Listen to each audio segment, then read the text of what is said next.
गमन झालंय आणि साकेत हेलिपॅडवर आता पंतप्रधान नरेंद्र मोदी हेलिकॉप्टरना पोहोचतील। पुढच्या 20 मिनिटांमध्ये पंतप्रधान नरेंद्र मोदी राम मंदिरामध्ये दाखल होणार आहेत।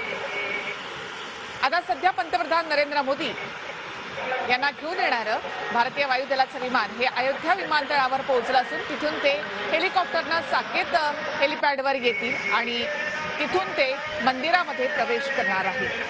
तर पंतप्रधान नरेंद्र मोदी अयोध्या विमानतळावर दाखल झालेले आहेत। पुढच्या 20 मिनिटांमध्ये ते राम मंदिरामध्ये पोहोचतील आणि मग या सोहळ्याला सुरुवात होईल। थोड्याच वेळात ते राम मंदिरामध्ये पोहोचतील। नक्कीच आणि थेट दृश्य आपण पाहतोय ही विमानतळावरची। तर भारतीय वायुदलाच्या विमानांना पंतप्रधान नरेंद्र मोदी यांचं अयोध्येमध्ये आगमन झालेलं आहे आणि इथून ते हेलिकॉप्टरनं साकेत हेलिपॅडवर जाणार आहेत आणि तिथून ते राम मंदिरामध्ये प्रवेश करतील। तर आता पंतप्रधान नरेंद्र मोदी यांचं प्राणप्रतिष्ठा सोहळ्यासाठी अयोध्येमध्ये आगमन झाले आणि पंतप्रधान नरेंद्र मोदी यांच्या हस्ते प्राणप्रतिष्ठा सोहळा संपन्न होणार आहे। मोदींच्या हस्ते प्रभू रामाची प्राणप्रतिष्ठा केली जाणार आहे आणि या राम मंदिराचं लोकार्पण केलं जाणार आहे। आता अवघे काही तास उरलेले आहेत प्रभू श्रीरामांच्या प्राणप्रतिष्ठेसाठी। हा सोहळा आता पंतप्रधान नरेंद्र मोदी यांच्या आगमनानंतर सुरू होणार आहे।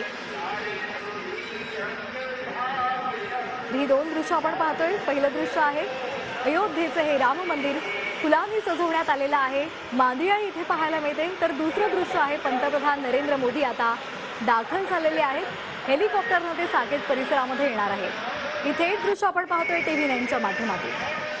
तर ज्या मंदिराची कल्पना करण्यात आली होती तर ते स्वप्नवत असं मंदिर या ठिकाणी साकार झालेलं आहे आणि आता काही वेळातच प्रभू श्रीरामांची प्राणप्रतिष्ठा या ठिकाणी होणार आहे। काही वेळातच या सोहळ्याला सुरुवात होईल। तर दुसरे दृश्य पंतप्रधान नरेंद्र मोदी आता अयोध्या विमानतळावर दाखल झाले।